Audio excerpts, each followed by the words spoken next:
Okay guys, right, bertemu kembali lagi di segmen teknik Hasan. Apa teknik yang Hasan gunakan jadi untuk jadi profitable trader? Sebab aku dah pakai teknik ni dan so far aku cakap this is the best. Okay, this is what I want every day untuk make money.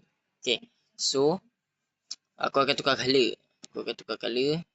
Ini je untuk korang ini untuk beginner lah. Untuk korang yang beginner, korang tak nak susah-susah hari-hari nak tengok chart.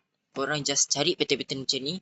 Korang kena cari base yang yang macam ni untuk korang buy. Macam tu, contoh. Macam pattern macam ni. Ini je korang kena hafal pattern.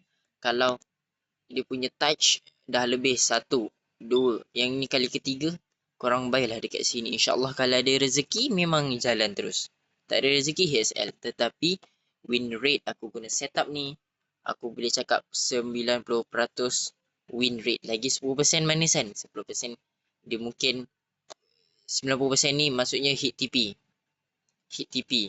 Okay, hit TP.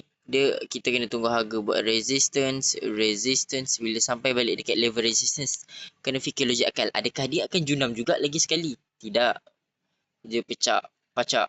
So aku boleh cakap teknik ni 90% win rate dia, and lagi tinggal 10% tu dia selalunya dah pacak but junam terus, dia tak sampai hit TP, dia buat fake breakout. Okay, fake breakout. Okay, itu part 1. Untuk part 1. Okay. Untuk part 2 pula, untuk sell. Sebab ni kita borak pasal buy. And then borak pasal sell pula.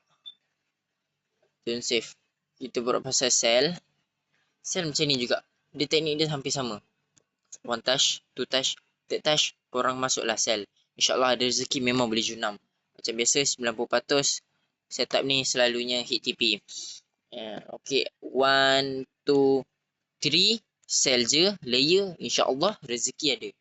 Itu sahaja rahsia ataupun teknik yang aku gunakan untuk aku flip akaun aku daripada $40 kepada $200 dalam masa seminggu ni. Okay, so aku nak korang belajar sungguh-sungguh supaya kita dapat buat duit dari rumah tanpa keluar. Tak kisah kau nak keluar di mana-mana, korang boleh buat duit di mana-mana saja, pada bila-bila masa. Okay, so belajar betul-betul from aku tanda tangan sikit. Alright, bye bye. Kalau nak lagi banyak video, sila subscribe.